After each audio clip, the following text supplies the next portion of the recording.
ತೂಫಾನಿಗೂ ಬಿರುಗಾಳಿಗೂ ಎದೆಗುಂದದೆ ಮುನ್ನುಗ್ಗುವ ಈ ಹೆಜ್ಜೆಯ ತಡೆಯಲಾಗದು.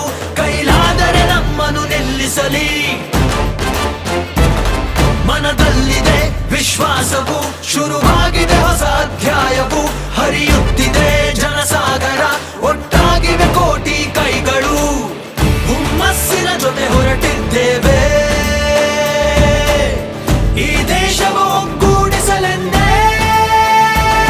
ನಮ್ಮೊಂದಿಗೆ ಹೆಜ್ಜೆ ಹಾಕುತ್ತೀರಾ?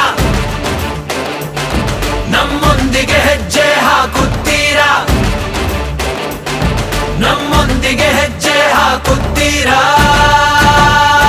ಜೊತೆಯಾಗಿ ಸಾಗೋಣ, ಒಟ್ಟಾಗಿ ನಡೆಯೋಣ. ಉಳಿಸೋಣ, ಬೆಳೆಸೋಣ ಈ ದೇಶವ.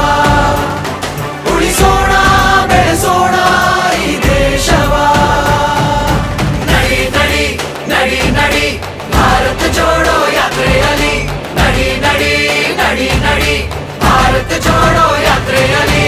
ಬಣ್ಣ ಬಣ್ಣಗಳು ಕೂಡಿ ತಾಳಿವೆ ಕಾಮನ ಬಿಲ್ಲಿನ ವೇಷವ. ಕನ್ಯಾಕುಮಾರಿಯಿಂದ ಕಾಶ್ಮೀರ ಬೆಸೆಯುವ ನಮ್ಮ ಭಾರತವ.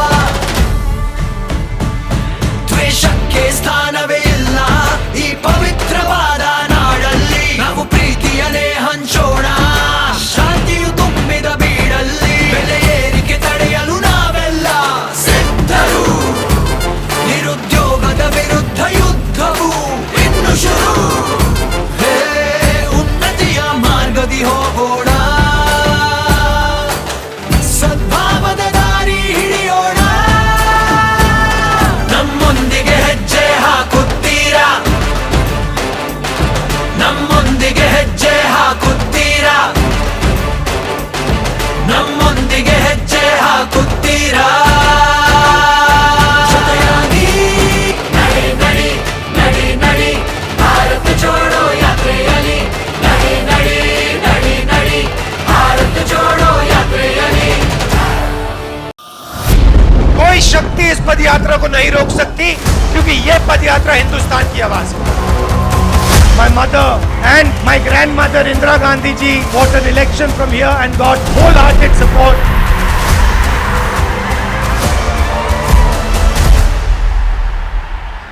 भारत जोड़ो यात्रा कर्नाटक की सड़क पे आप सबकी ऊर्जा के साथ चल.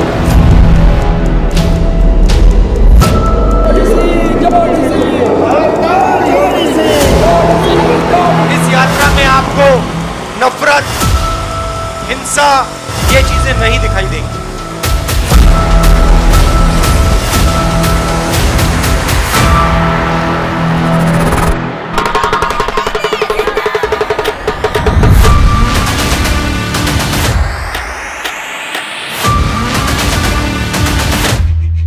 We will help you.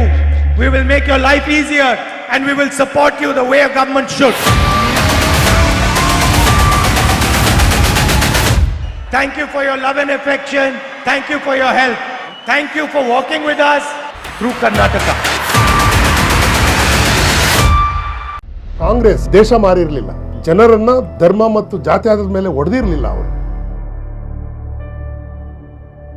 ಆದ್ರೆ ನೀವು ಅವೆರಡನ್ನು ಬಳಸ್ತಾ ಇದ್ದೀರಿ. ಧರ್ಮವನ್ನ ರಾಜಕಾರಣದಲ್ಲಿ ಬೆಳೆಸ್ತಾ ಇದ್ದೀರಿ. ಈ ಅಸಮಾನತೆಯನ್ನ ಸರ್ಕಾರಗಳು ಸೃಷ್ಟಿ ಮಾಡ್ತಾ ಇದ್ದಾವೆ. ನಿರುದ್ಯೋಗ ಸೃಷ್ಟಿಯಾಗಿದೆ, ಶಿಕ್ಷಣ ನಾಶ ಮಾಡ್ತಾ ಇದ್ದಾರೆ, ಶಿಕ್ಷಣ ಜೊತೆಗೆ ಸಂಸ್ಕೃತಿಯನ್ನು ನಾಶ ಮಾಡ್ತಾ ಇದ್ದಾರೆ. ಆಳ್ತಾ ಇರೋ ಸರ್ಕಾರ ಅಪೋಸಿಷನ್ ಪಾರ್ಟಿಯನ್ನು ಎದುರಿಸ್ತಾ ಇದೆ. ಈ ಸರ್ಕಾರ ನೋಡಿದ್ದೀವಿ, ಮುಂದಿನ ಸರ್ಕಾರ ನೋಡಬೇಕು. ಆ ದಿನಗಳು ಆಗುತ್ತೆ, ಮುಂದೆ 100% ಆಗುತ್ತೆ. ದ್ವೇಷದ ರಾಜಕಾರಣಕ್ಕೆ ರಾಹುಲ್ ಗಾಂಧಿಯ ಇದು ಯಾತ್ರೆ ಒಂದು ಮದ್ದಾಗುತ್ತೆ, ಮುಲಾಮಾಗುತ್ತೆ ಅಂತ ನಾವು ತಿಳ್ಕೊಂಡಿರೋದು. ರಾಜಕಾರಣಿಯಾಗಿ ಒಟ್ಟಿಲ್ಲ, ಒಬ್ಬ ನಾಗರಿಕನಾಗಿ ಒಟ್ಟಿದ್ದಾನೆ. ರಾಹುಲ್ ಗಾಂಧಿ ಮಾತಾಡ್ತಾ ಇದ್ದಿದ್ದು ನಮಗನ್ಸುತ್ತೆ this man has a vision. ಭಾರತಕ್ಕೆ ಅವನಿಗೊಂದು ಕನಸಿದೆ.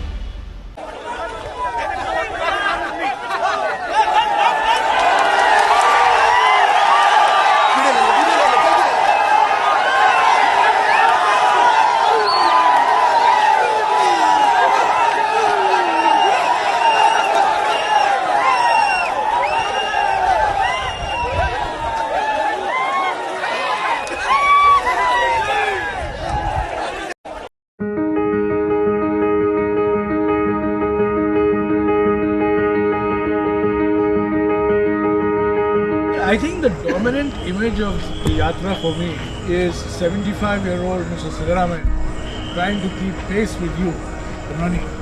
And that video has gone absolutely viral.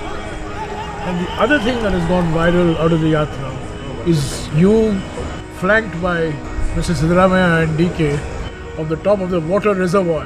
And I didn't realize that Siddharamaiah ji was wearing a dhoti. Okay, I didn't. But by the time I realized, I started to panic. And I had told the security people, please just make sure that nothing happens. But he just went up straight without any problem. So the people have understood in Karnataka people, Siddharamaiah is also at this age is Fit. You know, there was that incident where the flagpole hit the electric wire and 5 people got electrocuted. I saw with my own eyes everybody running away from the Bijli and DK Shiv Kumar running towards the Bijli to save the guy. I know that I can't touch the body. When the body it becomes this one. Still power was there. So I knew that I just pull the shed out. Then they'll know to put this one in the cloth. Yeah. Power in the cloth. Then immediately he came out.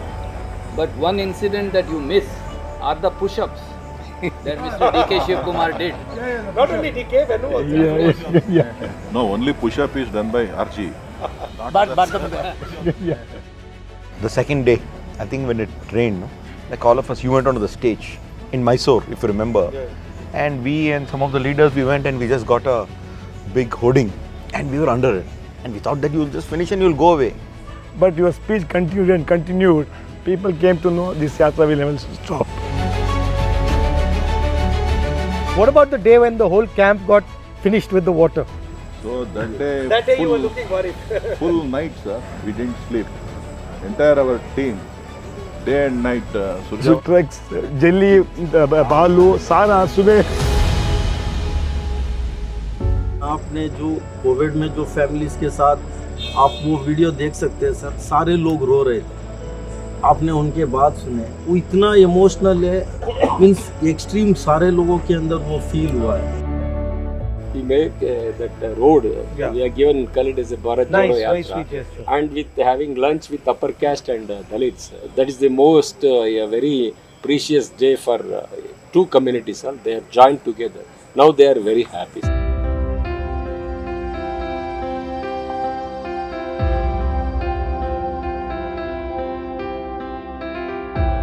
How many kilos did you lose? the other day I was increased by 1 kg. One person who has succeeded is Priyank. 3-4 kilos at least. I lost 3 kg. 3 kg? Yes. But you punished me today at the Yeah, that too. I fed the whole ice cream today. He walked non-stop. Walking non-stop. He is also the principal of the Yatra. Non-stop. Congress Reserve Police Force. You should see that crowd doesn't go into the Rahulji's ring. So no other go. In the morning, Siddharamaiah and DK used to come a little late. I used to walk with you for 10 minutes. After they come, I have to go back and control the crowd. हमारे पिताजी, हमारे माताजी, हमारे घर वाले सभी लोग हमेशा मुझे बोलते थे कि सुबह 5 बजे उठना, वॉकिंग करना, अच्छा हेल्थ सेहत अच्छा रख लेना चाहिए. मैं कोशिश करता था सर, होता नहीं था. अब यात्रा में मैं 6 बजे बोले तो 5 बजे उठ के 6 बजे आया हूँ. जब सर के साथ चलना हुआ तो मुझे ऐसा लगा कि नामुमकिन है, लेकिन जैसे आप हमेशा बोलते हुए कुछ पॉजिटिव डिवाइन पावर जो हमको पुश करती है, दूसरे दिन तीसरे दिन मुझे ऐसा लगा कि मैं भी आपके साथ भाग रही हूँ. कुछ बड़ी शक्ति जो है सर इस पदयात्रा में हमको आगे लेके जा रही है. No, I'm not. I'm walking my heels. There, everybody is saying I'm walking my toes. I'm walking my heels. You're resting. No, sir. कहाँ से ये कहानी निकाल दी है? मैंने नहीं टॉपिक निकाला, MP सर ने निकाला, मैंने टॉपिक निकाला नहीं. When I was 35, 40, I used to run almost 10 kilometers every day of my life, except Saturday and Sunday. The way to deal with these problems is to do it consistently, little bit, small amount. Over time, it will give you huge return. The mind you've made up, the determination that you're coming with, what is pushing you? A lot of people who you meet when you're meeting with them and you're talking to them, they're giving you energy and support.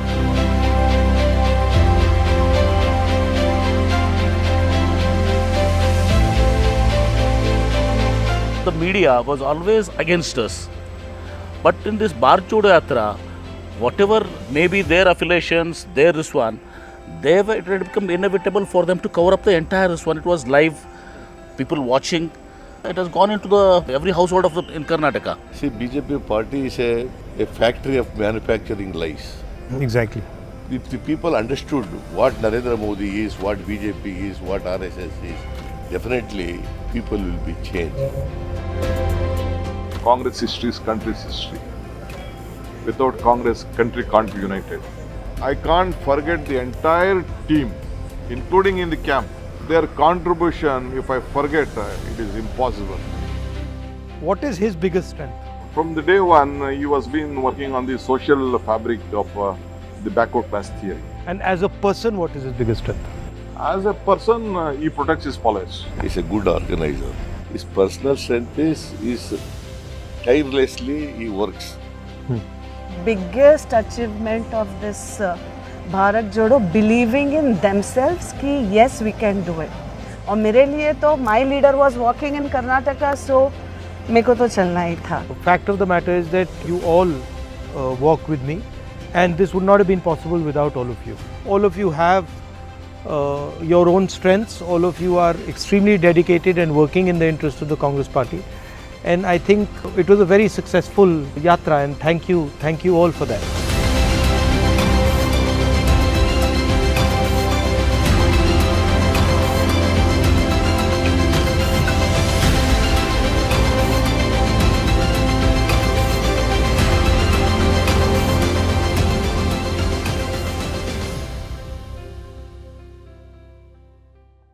ये कब से चल रहा है आपका? 6 महीने से? Sir 6 महीने हो गए सर। और गौरव साहब बोल रहे हैं आप भीख मांगना बंद करो। 13,000 में कैश ना हम भीख मांग रहे हैं क्या? टारगेट के लिए बंद करो। इन्होंने कश्मीरी पंडित को एक्सप्लॉइट किया। होम मिनिस्टर साहब का जब विजिट था तो एलजी साहब उनके सामने हंस रहे थे। जो पॉलिसी डॉक्टर मनमोहन सिंह ने की या मैडम सोनिया गांधी ने की थी, उसके बाद मुझे एक चीज दिखा दी जो उन्होंने कश्मीरी पंडितों के लिए नया किया है। They don't want to solve the problem क्योंकि it keeps the Hindu-Muslim issue alive in the country. ये टारगेट की लाइन बंद करो। बंद करो।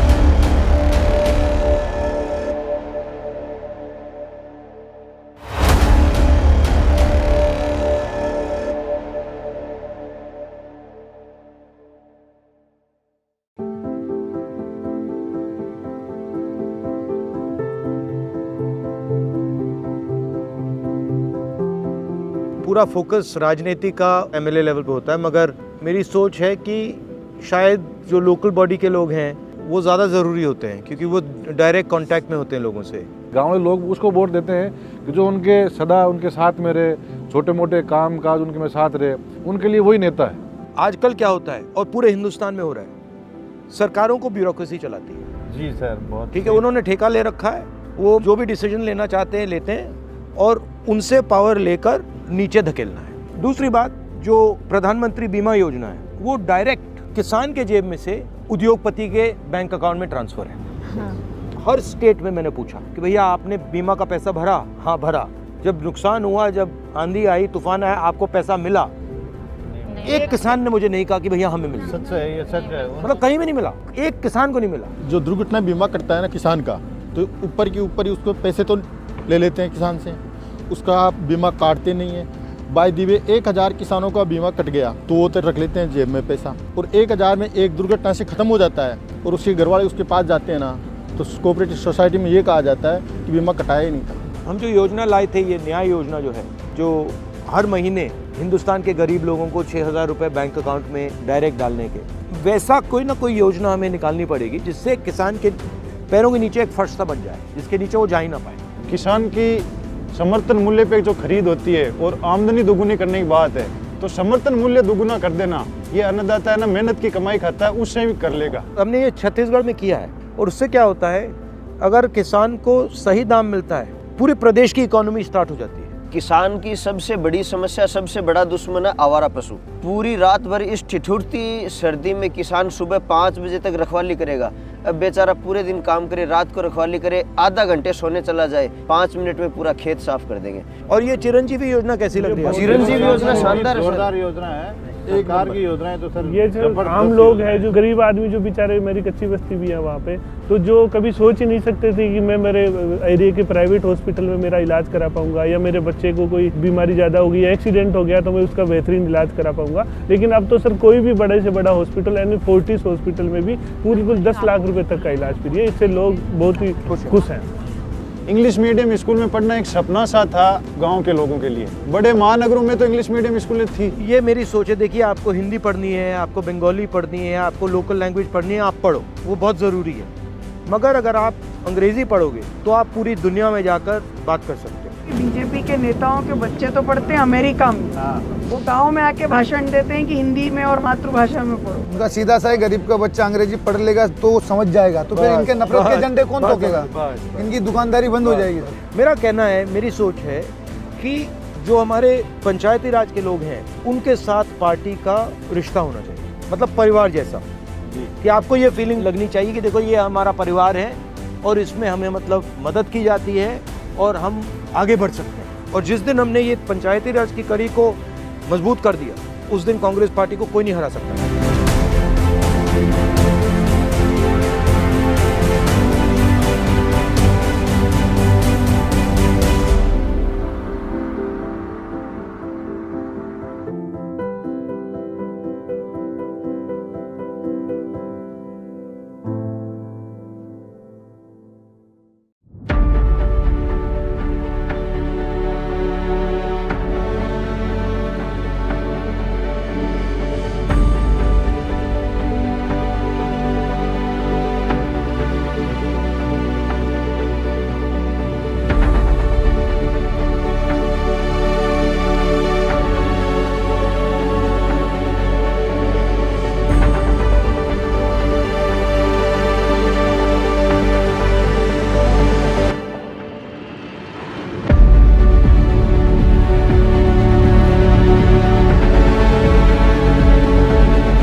ये अग्निवीर योजना मुझे पहले समझा दो, ये है क्या?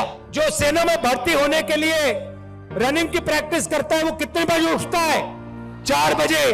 और ऐसे लाखों युवा सपना देखते हैं तिरंगे की रक्षा करने का सपना। उनमें से पहले 80,000, तकरीबन हर साल 80,000 चुने जाते थे। कोई अरुणाचल जाता था, कोई जम्मू कश्मीर, कोई राजस्थान, कोई लद्दाख, कोई ठंड में, रेगिस्तान में, बारिश में अपनी पूरी की पूरी जिंदगी बच्चे, परिवार, माता पिता सब कुछ परे करके बॉर्डर पे जाके खड़ा हो जाता था। वो बॉर्डर पे खड़े होते थे, वहां पे तूफान आ जाए, बर्फ गिर जाए, गोली लग जाए, बम फट जाए, कुछ नहीं, देश के लिए अपना खून देने के लिए 80,000 युवा हर साल सेना में भर्ती होते थे। अब उनको पहले सेना क्या देती थी? सबसे पहले सेना उनसे कहती थी, देखो एक दिन ऐसा आ सकता है जब आपको हिंदुस्तान के लिए लड़ना पड़ेगा, शायद आपको शहीद होना पड़ेगा, मगर हम आपको एक बात की गारंटी देंगे कि दुनिया में सबसे बेहतर ट्रेनिंग हिंदुस्तान की सेना को, वायुसेना को, नेवी को हम देंगे। दूसरा वायदा, 15 साल आपको सर्विस मिलेगी। अगर आपको इतनी सी भी चोट लगी, हम आपकी रक्षा करेंगे। तीसरा वायदा, आपने इस देश के लिए अपना पूरी की पूरी आपने जिंदगी दी, आपने अपने बच्चे दे दिए, माता पिता दे दिए, परिवार दे दिया, अपने सारे के सारे सपने दे दिए इस तिरंगे को रक्षा करने के लिए।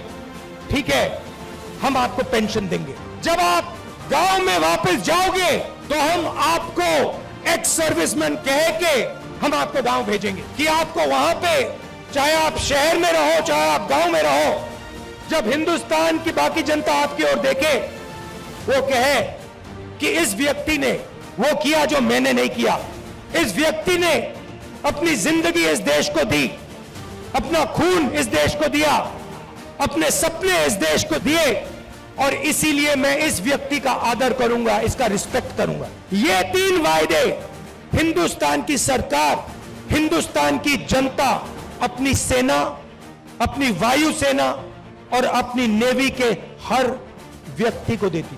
अब अग्निवीर योजना ने ये तीनों के तीनों वायदे तोड़ दिए हैं। अग्निवीर योजना क्या कहती है? उन्हीं 70,000, उन्हीं लाखों युवाओं से कहती भैया 80,000 तो नहीं लेंगे, 40,000 लेंगे। और वो जो 15 साल की बात थी, वो जो सर्विस की बात थी, उसे भूल जाओ। 4 साल बाद हम 75% को वापस भेज देंगे, निकाल देंगे। बस 25% हम रखेंगे, 25% को हम रखेंगे, बाकी को हम छोड़ देंगे। आप लोग जाइए, बेरोजगार हो जाइए। अच्छा, जो पहले हम ट्रेनिंग देते थे, जो सैनिक को तैयार करने में 5, 10, 15 साल लगते हैं, जो टाइम लगता है उसको भूल जाइए। सिर्फ 6 महीने की ट्रेनिंग की जरूरत है। 4 साल बाद घर वापसी। पेंशन देते थे, अब नहीं दोगे। तो ये वायदे नरेंद्र मोदी जी ने और बीजेपी ने तोड़े हैं। जब मैं ये बात उठाता हूं तो कहते हैं मैं सेना के विरोध बात कर रहा हूं। मैं सेना की रक्षा कर रहा हूं, मैं सेना का आदर कर रहा हूं। और भाइयों और बहनों, एक और बात, जब वो युवा सड़क पे दौड़ते हैं, लाखों लाखों दौड़े, जब उन्होंने सरकार से कहा सरकार से कि भैया ये अग्निवीर योजना हमें अच्छी नहीं लगी, हम आर्मी में देश की रक्षा करना चाहते हैं, तो फिर सरकार ने क्या किया आप जानते हो? सरकार ने कहा कि इनके अगर चेहरे कैमरा पे आ गए, जो धरना दे रहे थे, अगर इनके चेहरे कैमरा पे आ गए तो इनको कोई सरकारी नौकरी नहीं मिलेगी। और धमकाया उनको कि बाहर मत आओ, अग्निवीर के बारे में सच्चाई मत बोलो, नहीं तो तुम्हें सरकारी रोजगार नहीं मिलेगा।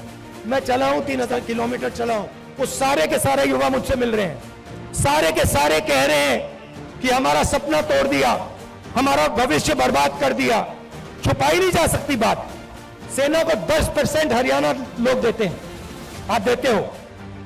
हरियाणा का हर युवा जानता है, अग्निवीर का मतलब हर युवा जानता है, हर सैनिक जानता है, यह सच्चाई है।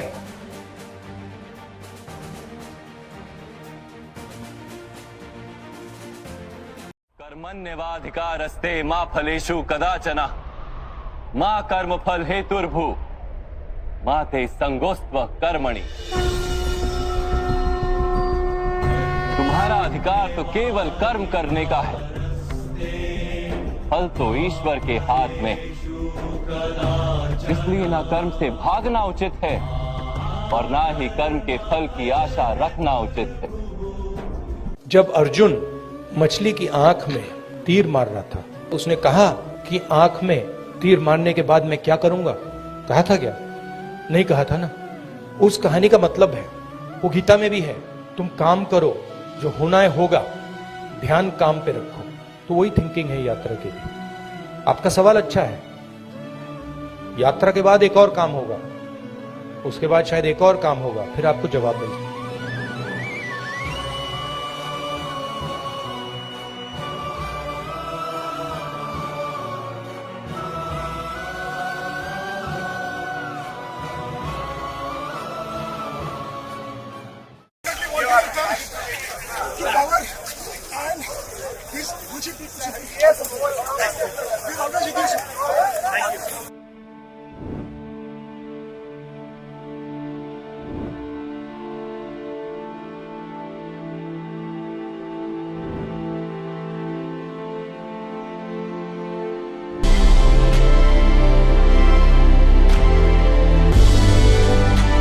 वो चालाकी नहीं कर सकते जिन चालाकियों से, जिन करप्ट चालाकियों से आज के दौर में सरकारें बनाई जाती हैं, तोड़ी जाती हैं, वो चालाकियां नहीं है। He cannot do drama like Narendra Modi. He is the necessary person for this country. He is a wonderful human being. Rahul Gandhi is a visionary.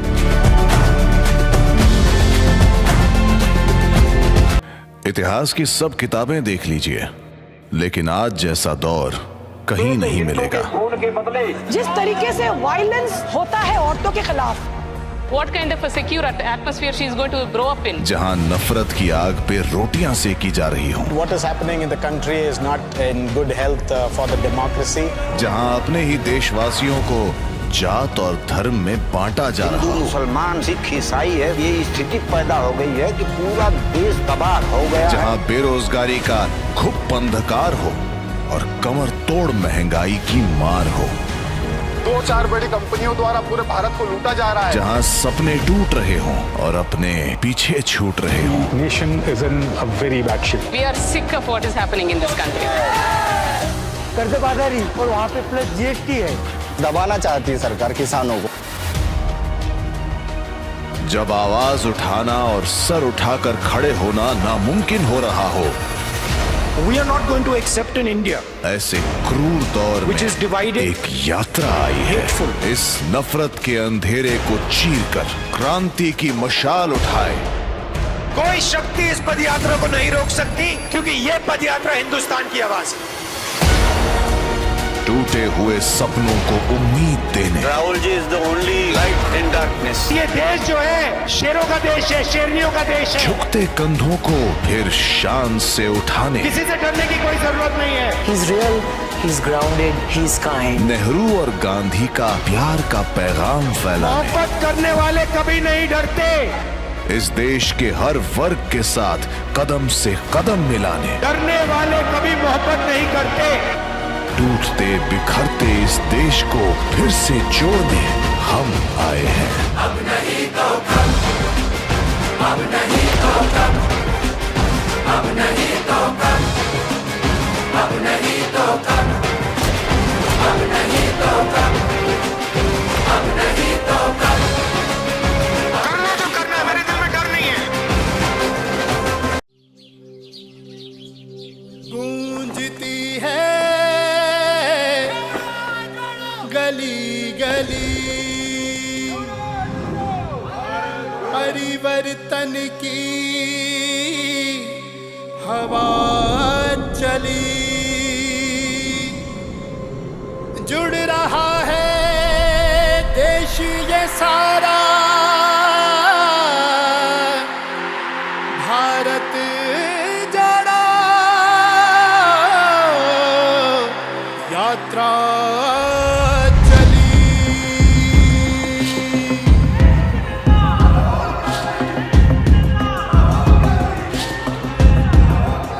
चल रहे हैं हम, सुन रहे हैं हम, देश की राहों में मिल रहे हैं कदम।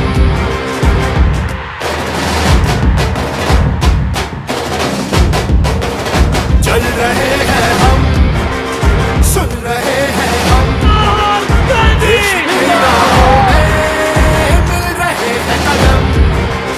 हाथ जुड़ेंगे जब, देश जुड़ेगा तब, डर का ये माहौल मिट सकेगा तब। अब नहीं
satellite pictures, etc., which came out, and which we could see the actual position, what was going on in the ground. पूरे नेशन को चाइना को बोलना पड़ेगा, या तो ट्रीटी करो, एग्रीमेंट करो, या boycott.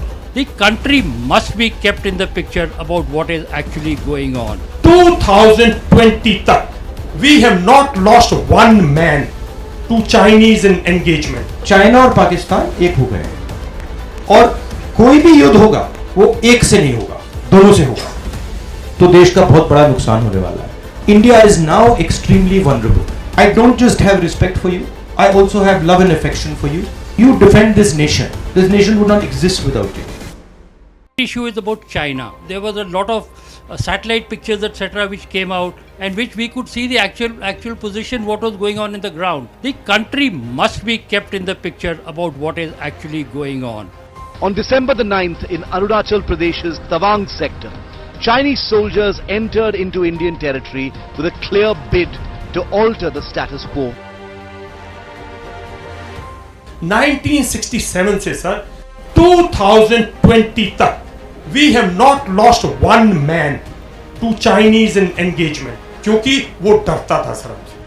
20 Indian soldiers were killed in action as a result of the physical skirmish with Chinese troops. जितनी चाइना की सर एग्रीमेंट्स है, सबको उनको एक्सप्लॉइट करता है.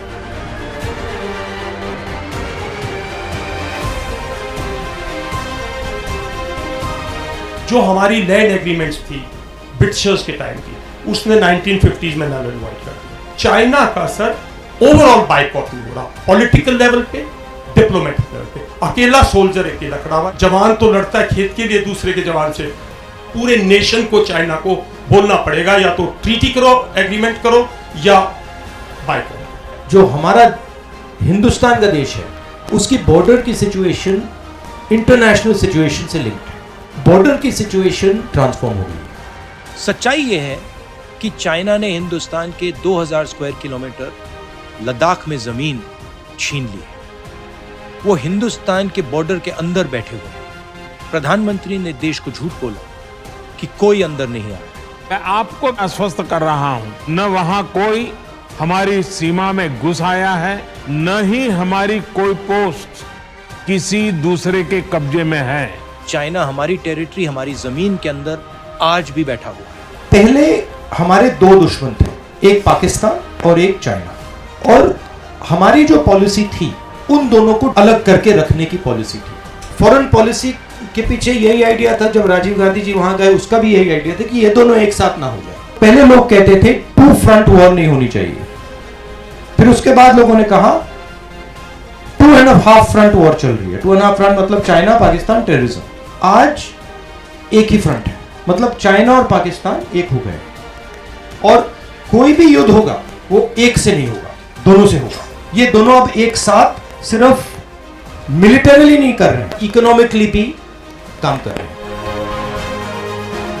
बेल्ट एंड रोड है, ग्वादर है, वो चाइना के लिए बहुत जरूरी हो गया है. जो चाइनीज इकोनॉमिक सिस्टम है वो टेक्नोलॉजिकली, फाइनेंशियली बहुत तेजी से बढ़ रहा है. हमारा जो इकोनॉमिक सिस्टम है 2014 के बाद स्लो डाउन कर गया है.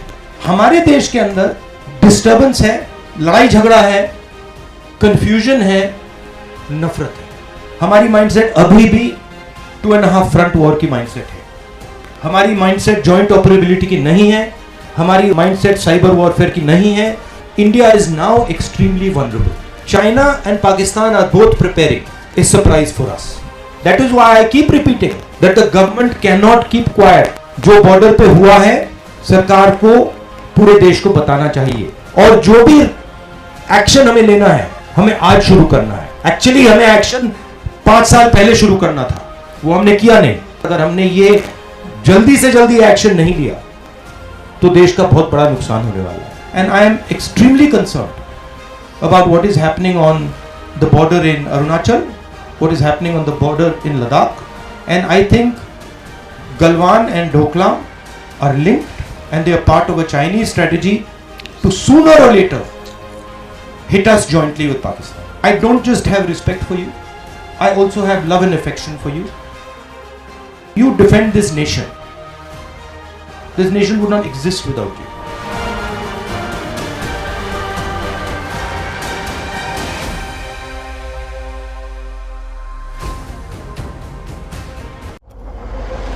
तो देखिए, छोटा दुकानदार सुबह उठता है, उसके साथ 2-3 लोग काम करते हैं। तो अगर बड़े उद्योगपतियों का कैश फ्लो रुक जाए, जैसे कोरोना के समय हुआ, उनको कोई मुश्किल नहीं होती। 1 महीना, 2 महीना, 3 महीना, 4 महीना, 6 महीना, 1 साल उनका कैश फ्लो रोक लो, कोई प्रॉब्लम नहीं। इन बेचारों को अगर आपने कैश फ्लो 15 दिन, 1 महीना रोक दिया, तो आपने इनका गला घोट दिया, मतलब यूं पकड़ लिया। और अगर आपने 2 महीने कर दिया, तो आप इनको 5 बजे खत्म कर दिया।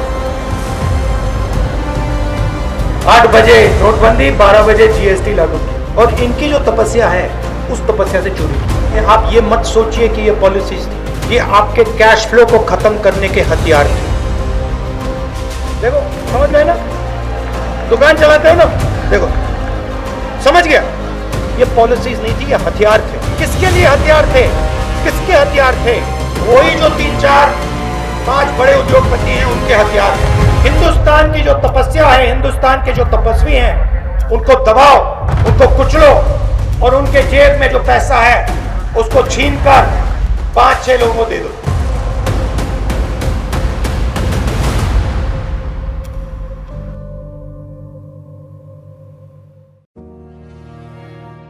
इतिहास की सब किताबें देख लीजिए, लेकिन आज जैसा दौर कहीं नहीं मिलेगा।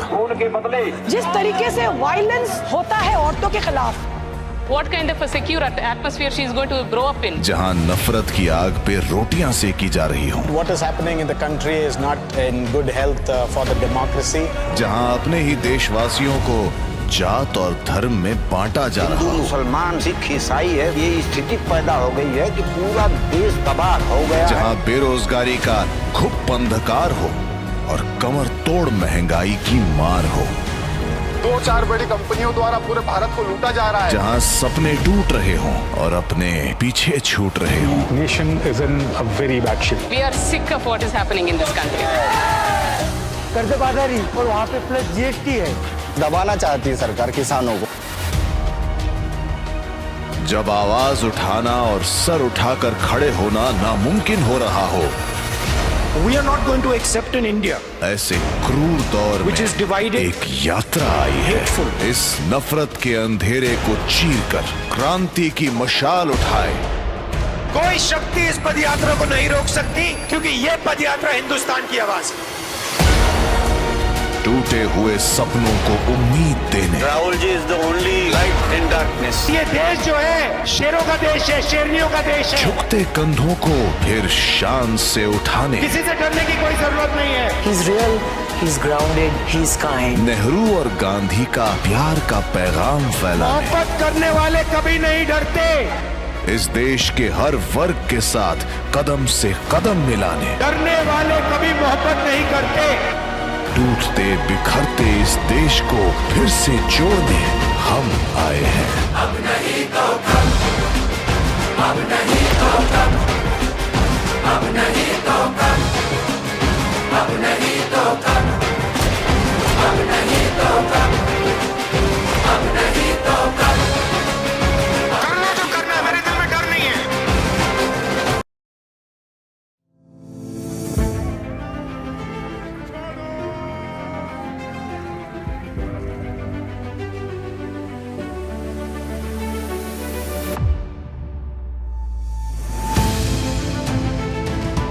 जिन मुद्दों को लेकर राहुल जी चले हैं, महंगाई का मुद्दा है, बेरोजगारी का मुद्दा है, नफरत है जो वो धर्म के नाम पर फैलाई जा रही है, जात के नाम पर फैलाई जा रही है, क्षेत्रवाद के नाम पर, भाषा के नाम पर, इस प्रकार की नफरत का जो वातावरण है उसको ध्वस्त करने के लिए राहुल जी ने जो यात्रा चलाई है उसका हमने स्वागत किया जम्मू कश्मीर में, क्योंकि हम जम्मू कश्मीर का युवा इन बातों से भली भांति परिचित है कि किस प्रकार से यहाँ बेरोजगारी की मार है। युवाओं के पास कोई ऑप्शन नहीं दिया जा रहा है सरकारों द्वारा। माहौल जब हमने देखा तो हमने समझा कि इस तरीके से जो युवा टूट रहा है, PhD करके आज सड़कों पर लाठी खा रहा है,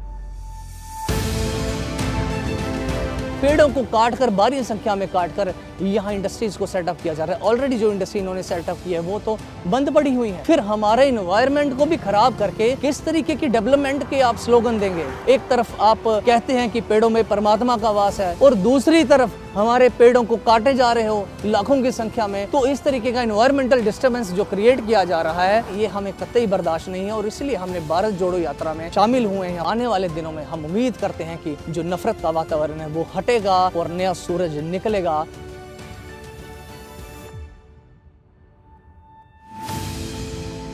जिस तरीके से राहुल जी ने पैगाम दिया कि हम नफरत के बाजार में प्यार की दुकान खोल रहे हैं, उस प्यार को लेके आज कन्याकुमारी से कश्मीर आए हैं, स्वागत है और यकीनन इससे प्यार का माहौल बनेगा और बेसिक इश्यूज पर बात होगी नफरत को छोड़ के। इस यात्रा को सफल बनाइए ताकि हिंदुस्तान का आने वाला भविष्य सुनहरा और उज्जवल हो। नमस्कार जी, मैं अजय ठाकुर हूँ, कबड्डी इंडियन टीम का कैप्टन भी रहा हूँ और मुझे पद्मश्री और अर्जुन अवार्ड भी मिल चुका है। कौन कौन सी ऐसी स्पोर्ट्स है हमारी हेल्प की जरूरत है या गवर्नमेंट की हेल्प की जरूरत है, तो मैं उनसे वही बात कर रहा था। कबड्डी है जो गांव से जुड़ा हुआ खेल है, खो खो है, बैडमिंटन है या वॉलीबॉल गेम है, ऐसे गेम्स को आजकल बहुत ज़्यादा इंप्रूवमेंट की जरूरत है और फाइनेंशियली सपोर्ट की जरूरत है, क्योंकि गाँव से जुड़ा हुआ खेल और हर गाँव में से खेलते हैं। तो इन्हीं बातों के ऊपर चर्चा हो रही थी। वो जैसे मैं तो जॉब पे हूँ, कुछ खिलाड़ी ऐसे होते हैं जो खेल के बाद जॉब नहीं लग पाते या किसी कारणवश वो जॉब ज्वाइन नहीं कर पाते, तो उनका भविष्य कहीं ना कहीं अंधकार में। हर एक स्पोर्ट्स को अगर वो जॉब नहीं करता तो उसको पेंशन स्कीम होनी चाहिए ताकि जो उसकी स्पोर्ट्स के बाद की जो लाइफ है वो अच्छे से निकल सके। बहुत अच्छा नेचर लगा मुझे, क्योंकि वो बड़े पोलाइट तरीके से उन्होंने हमारे से बात की। स्पेशली अगर उन्होंने स्पोर्ट्स को आगे बढ़ाने का बोला तो मुझे बहुत अच्छा लगा, क्योंकि स्पोर्ट्स एक ऐसी चीज़ है कि आप अपने युवा वर्ग को नशों से बचा सकते हैं और अगर हमारा युवा नशों से बचा रहेगा तो नेचुरल है कि जिस देश का युवा शक्तिशाली होगा या सुदृढ़ होगा वो देश ऑटोमेटिक तरक्की करेगा। पहले आप देखिए ना, 100 रुपये में भी अच्छा गुजारा था, अब साला 1000 रुपये में तो गुजारा नहीं हो। तो महंगाई है भाई, महंगाई बहुत ज़्यादा है। तो महंगाई 4 गुना ज़्यादा किया है हर एक चीज़ का। दाल चावल आटा सारे ही महंगा है। सिलेंडर देखो कितने महंगा हो गया, 400 से 1100 हो गया। पेट्रोल 100 रुपये है, डीजल हो गया 90 रुपये 80 रुपये। फूल भी महंगा है, पहले 5 रुपये आता था, अभी 40-50 रुपये किलो है। अभी बचत नहीं है, अभी बिजनेस डूबा हुआ है, अभी कमाई नहीं है। इतने महंगाई में क्या करेगा यार, बच्चे को फीस नहीं भर पाएगा, ये सरकार के निकम्मेपन है। पहले लोगों के पास पैसा था, अब है नहीं, सरकार अच्छा नहीं कर रहा कुछ। महंगाई तो काफ़ी बढ़ गई है, पर जीएसटी काफ़ी लग गई दूध में। पहले सही था, लिमिट से ज़्यादा हो गया। दवाइयों में जीएसटी लगा दिया है। आटा देख लो, आटा इतना महंगा हो गया है। हम लोग लेबर मजदूर है, काम कर रहे हैं यहाँ पे आके। महंगाई बहुत है, डीजल पेट्रोल सब बढ़ गया है, दाल चावल सब महंगा ही है, रेट सब बढ़ा है। इतना महंगा कौन गरीब बंदा खरीद के खाएगा, घर कहाँ चल पाता है इतने में। पब्लिक भी ऐसे ही जी रहा है, पब्लिक को ही उल्लू बना रहा है सरकार जो भी है, पूंजीपतियों की सरकार है। हिंदुस्तान के 21 सबसे अमीर लोगों के पास उतना ही धन है जितना 70 करोड़ हिंदुस्तानियों के पास। 20 people are not going to be able to build India. You need 10,000, 20,000, 30,000 solid business people to build this country.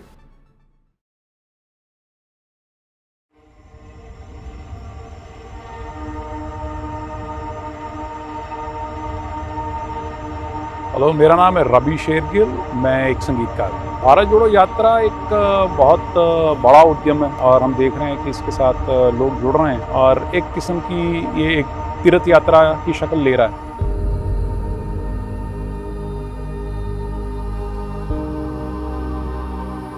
मेरे मन में बहुत उत्सुकता थी कि मैं जाके देखूं वाकई में माहौल कैसा है। मौका मिले तो राहुल जी से मिल के देखूँ उनके क्या विचार हैं, वो इस यात्रा के ऊपर निकले हैं, इसके पीछे उनका क्या मकसद है।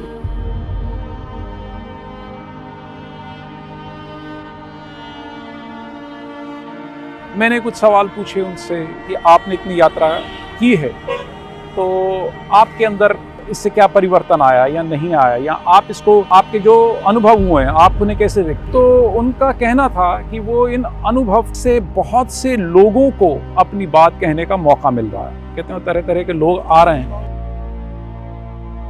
ये एक जरिया भी जिसके अंदर सच निकल आता है। तो उन्होंने कहा इस तरह के बड़े सच मेरे सामने व्यक्त किए गए, मुझे यूं लगा कि वो हिंदुस्तान की रूह को समझना चाहते हैं। तो मुझे ये मालूम चला कि वो हर मुद्दे के ऊपर एक अपनी सही राय रखते हैं। और एक बात जो उन्होंने कही कि वो जानना चाहते हैं एक भारतीय का सोचने का तरीका क्या होना चाहिए। तो मुझे लगा कि वो एक लगातार किसी एक अपने आत्म मंथन में लगे हुए हैं।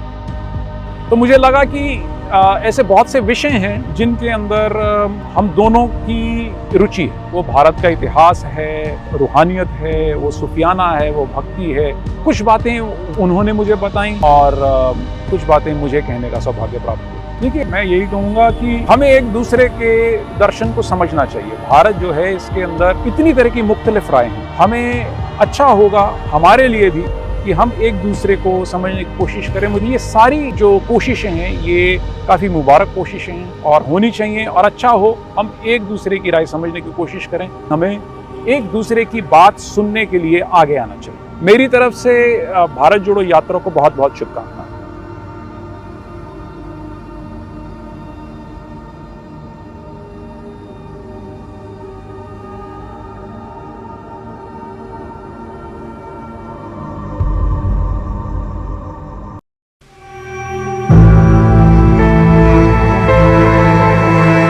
मेरा नाम दृष्टि शर्मा है, मैं 9th में पढ़ती हूँ। जब मैं उनसे मिली, पहले तो मैं बहुत ज़्यादा नर्वस थी कि मैं उनसे क्या बात करूँगी, but I was having a topic जो मेरे दिमाग में बहुत देर से था, अनएम्प्लॉयमेंट जो इस देश में हो रही है ड्यू टू GSTs एंड जो ये नोटबंदी वगैरह हुई है जो हमारे प्रधानमंत्री ने किया। तो मैंने उनसे इसी के बारे में बात की कि जैसे ही इलेक्शंस होते हैं, I want you to become a prime minister of this country and just finish these things जो हमारी कंट्री को डाउन लेके जा रही हैं। And he was really appreciating these things that हमारे देश के लोगों को ये सब चीज़ों के बारे में पता है and they are aware of it. मैं तो उन्हें बहुत देर से फॉलो कर रही हूँ। Like he is a inspiration for me. He is very polite with kids. उन्होंने हमसे बहुत ही ज़्यादा अच्छे से बात की। Like other politicians few are very rudely they talk, but he was really sweet and उनके बोलने का तरीका, उनके चलने का ढंग, he is a very good person and I feel like he is the perfect person to guide this country.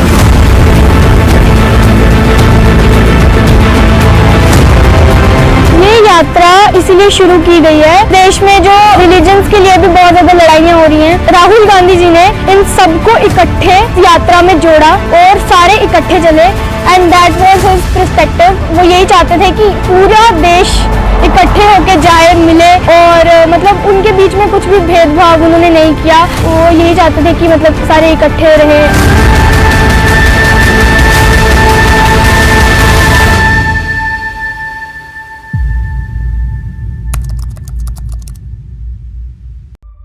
क्यों दूर खड़े हो, पास चलो, आओ हमारे साथ चलो। आपने कहा था कि हिमाचल से निकलना है तो निकले, हमने पूरा रूट बदल दिया आपके लिए।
मेरा नाम एस इरफान हबीब है और मॉडर्न हिस्ट्री पर इंडिया की काम किया है।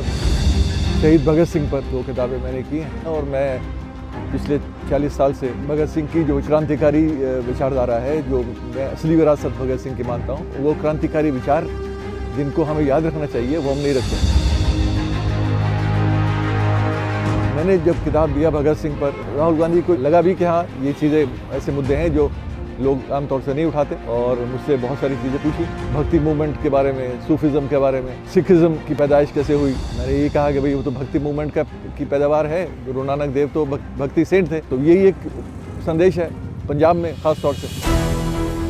मेरा मकसद आने का सिर्फ ये था कि मैं जो ऑब्जेक्टिव लेके राहुल गांधी ने ये यात्रा शुरू की कि आप मुल्क को, लोगों को आपस में धर्म और जाति से ऊपर उठकर प्यार मोहब्बत से रहने की बात सिखाएं।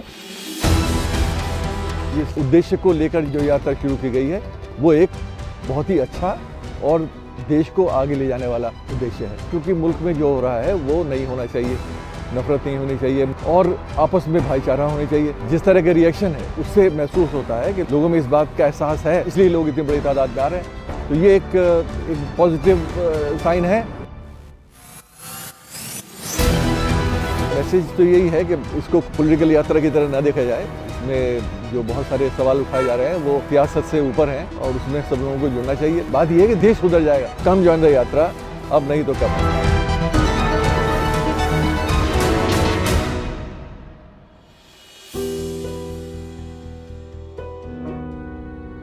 जोशीमठ में हालात लगातार खराब होते जा रहे हैं। The land is slowly sinking in several parts of the town. कभी भी कुछ भी हो सकता है।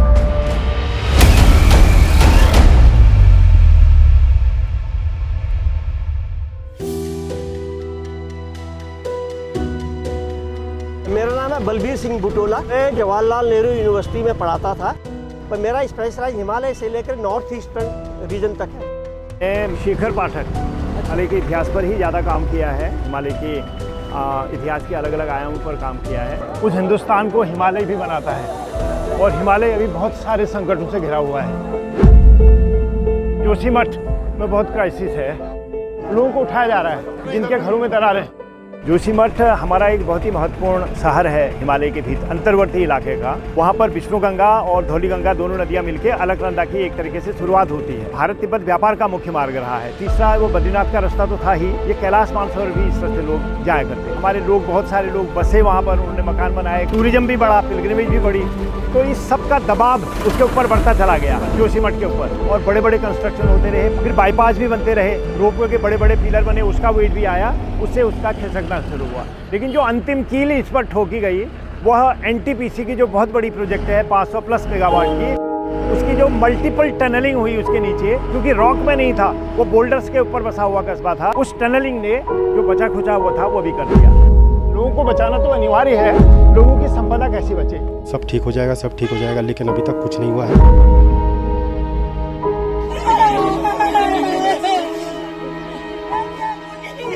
7 फरवरी 1921 को जो हादसा हुआ, ऋषिगंगा रुक गई, वह उसमें जो ताल बना, ताल के बाद जो फ्लड बना, उसने दोनों हाइडल प्रोजेक्ट खत्म कर दिए और 200 लोग टनल में बड़े हुए हैं। उसी के नीचे जो है जोशीमठ है और वो अभी बहुत ही क्रिटिकल जंक्शन पर है और लोग एक तरीके से सड़कों पर आ गए।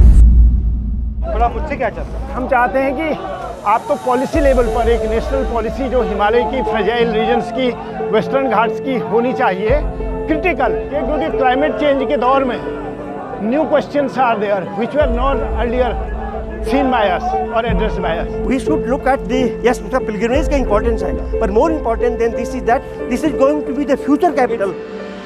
जरा सा जो है वो आर्किटेक्चर का देखना, we have to earthquake resistant architecture develop करना पड़ेगा हिमालय के लिए।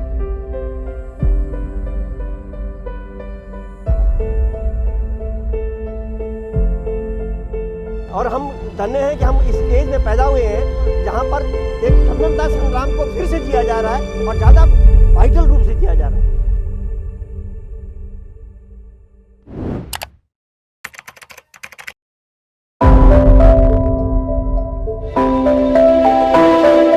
नमस्कार, मैं दीक्षा कलूरिया, जनरल जोरावर सिंह जी की परपोती और जनरल जोरावर सिंह ट्रस्ट की ट्रस्टी। नमस्कार, मैं रिया कलूरिया, जनरल जोरावर सिंह जी की परपोती और जनरल जोरावर सिंह ट्रस्ट की ट्रस्टी। अगर राहुल गांधी जी जम्मू कश्मीर में आते हैं तो हमारा फर्ज बनता है एज ए रॉयल फैमिली कि हम उनका स्वागत करें। आज राहुल जी से जिन इश्यूज़ के बारे में हमारी बात हुई है वो ऑब्वियस सी बात है जम्मू कश्मीर की इतिहास के ऊपर होगा, जम्मू कश्मीर के हेरिटेज के ऊपर होगा। फाउंडर ऑफ जम्मू कश्मीर महाराजा गुलाब सिंह जी और जनरल जोरावर सिंह जी को बोला गया है। जम्मू कश्मीर रेजिमेंट है वो जनरल जोरावर सिंह जी उसके फाउंडर हैं। अगर हम आज बाउंड्रीज देखते हैं नेपाल की, अगर हम बाउंड्रीज देखते हैं अफगानिस्तान की या रूस की बाउंड्री तक, 1834 से 1841 में एक अखंड भारत का जिस तरीके से आप मैप देखते हैं, जो जम्मू कश्मीर का मैप जिस तरीके से आपको दिखाया जाता है, वो मैप जनरल जोरावर सिंह जी ने जो था वो क्रिएट किया हुआ था। आज उनका पैलेस जो है वो तहस नहस हो चुका है। हमारी राहुल जी से मेन जो है वो इसी के ऊपर बात हुई है। सिर्फ हमारा जोरावर पैलेस नहीं, जम्मू में जितनी भी हेरिटेज साइट है सबके बारे में कि अगर वो जम्मू में आते हैं तो सबसे पहले उनका काम रहना चाहिए अपने हेरिटेज को बचाना। मैं जनरल जोरावर सिंह जी का परिवार होने के नाते जहाँ पर भी भारत का नाम आएगा, भारत को जोड़ने का नाम आएगा, वहाँ पर जनरल जोरावर सिंह का परिवार और जनरल जोरावर सिंह का ट्रस्ट आगे आकर उनका साथ देगा। कम जॉइन द यात्रा, अब नहीं तो कब। Thank you.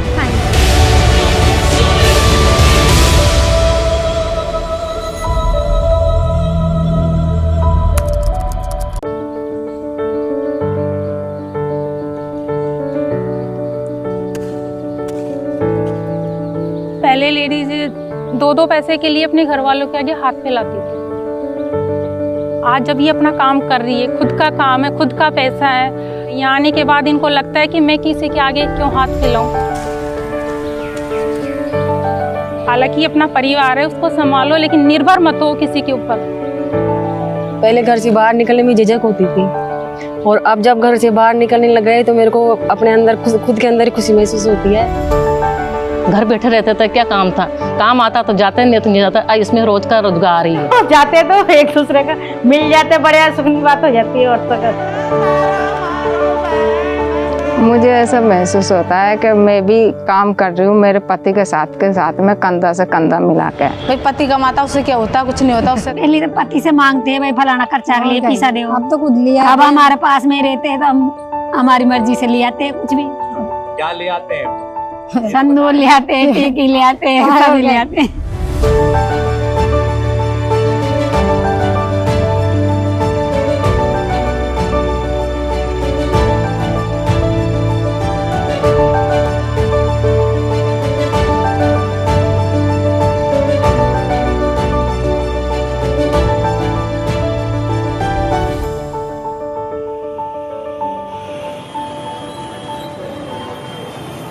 ये अपने आप में पूरे देश में एक यूनिक स्कीम है।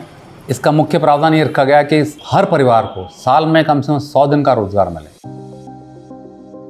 जिस तरह से रूरल एरियाज में ये जो नरेगा स्कीम चली, तो उसी को रेप्लिकेट करने के हिसाब से नगरीय क्षेत्र पे भी सोचा गया, तो बजट घोषणा में इसको रखा गया। तो अभी हमारे 240 नगरीय निकाय हैं, पूरे इसका एक्शन प्लान बनाया, हमने सर्वे किया और एक कलेक्टर की अध्यक्षता में कमेटी बनाई कि कौन कौन से काम लिए जाएंगे।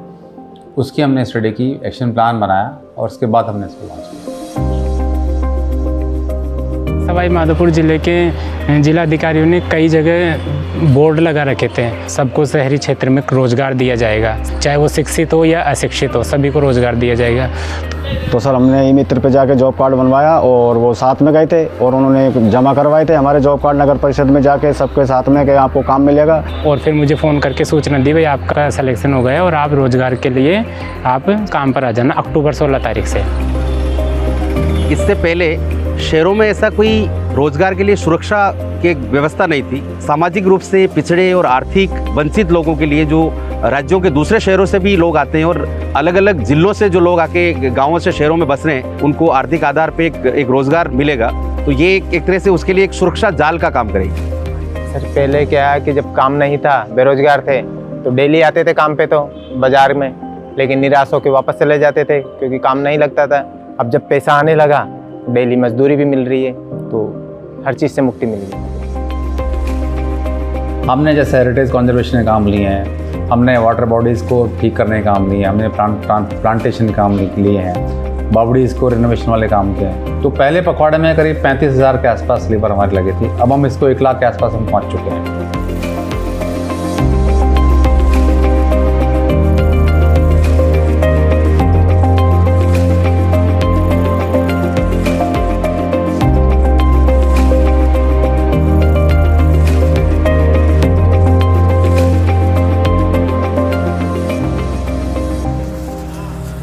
पुरुषों को फिर भी कहीं ना कहीं काम मिल जाता है, लेकिन महिलाओं की बहुत बुरी स्थिति है और वो महिलाएं कई बार काम पे सुरक्षा की दृष्टि से भी जा नहीं पाती बाहर। तो ये रोजगार गारंटी जो स्कीम बनी है वो महिलाओं के लिए बहुत ही जीवनदान साबित होगी। और इसका एक शायद मुख्य कारण ये भी रहे कि जनाधार जो कार्ड है हमारा वो महिलाओं के नाम से होता है, तो जो हेड ऑफ द फैमिली वो महिला है।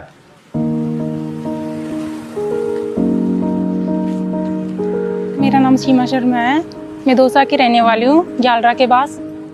मेरी पहले प्रॉब्लम ये थी कि मैं पहले कुछ भी नहीं करती थी, तो जो स्थिति मैं औरों की गिना रही हूँ वही स्थिति मेरी थी।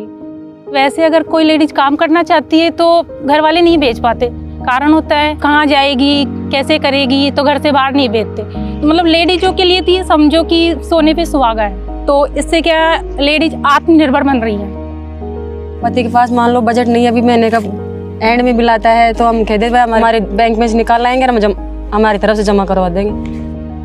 रही बात बच्चों की फीस की, तो कभी कभी हम फीस में भी सहारा दे देते हैं। और जैसे कि हमारे किसी की शादी वगैरह कुछ आ रहे हैं तो हमारे लिए कपड़े भी ले लेते हैं उसमें से हम। समाज में कैसे रहना है, उन सबसे चुनौतियों का सामना करना पड़ रहा है उनको, कि हम कैसे लड़े या कैसे बात करें, अपनी भावनाओं को व्यक्त करती है। देश में आगे शिखर पे पहुंचाने के लिए जितना पुरुषों का योगदान है उतना ही महिलाओं का, वो कंधे से कंधे मिला के चल सकती हैं आगे। 15 दिन का रोजगार भी 15 दिन बाद में फिर रोजगार लग जाता, तो इसमें हमको फायदा ही है ना। अशोक गहलोत जी ने बहुत अच्छा रोजगार दिया है महिलाओं के लिए, तो सबसे बेस्ट रोजगार है। उनको बहुत बहुत धन्यवाद। हमारी योजना हमेशा चलती रहे तो धंधा चलता रहे हमारा। अच्छा पैसे मिल रहे हैं, हमें दोनों में भी इनको मिल गया, मेरे को मिल गया, और हम तेज आते बेहतरीन चलाया और चलता रहना चाहिए।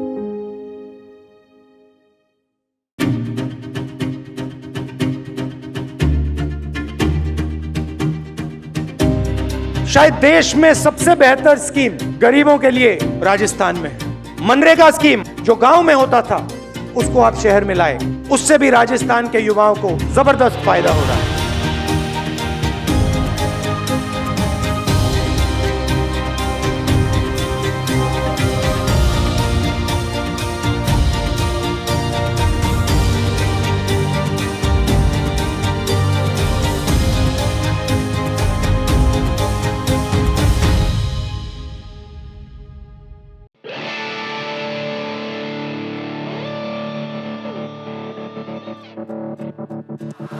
ತುಫಾನಿಗೂ ಬಿರುಗಾಳಿಗೂ ಎದೆಗುಂದದೆ ಮುನ್ನುಗ್ಗುವ ಈ ಹೆಜ್ಜೆಯ ತಡೆಯಲಾಗದು, ಕೈಲಾದರೆ ನಮ್ಮನ್ನು ನಿಲ್ಲಿಸಲಿ.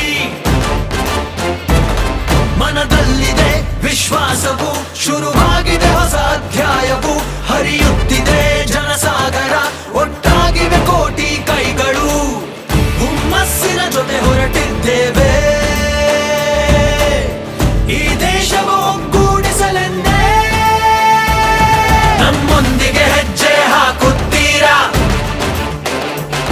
ನಮ್ಮೊಂದಿಗೆ ಹೆಜ್ಜೆ ಹಾಕುತ್ತೀರಾ,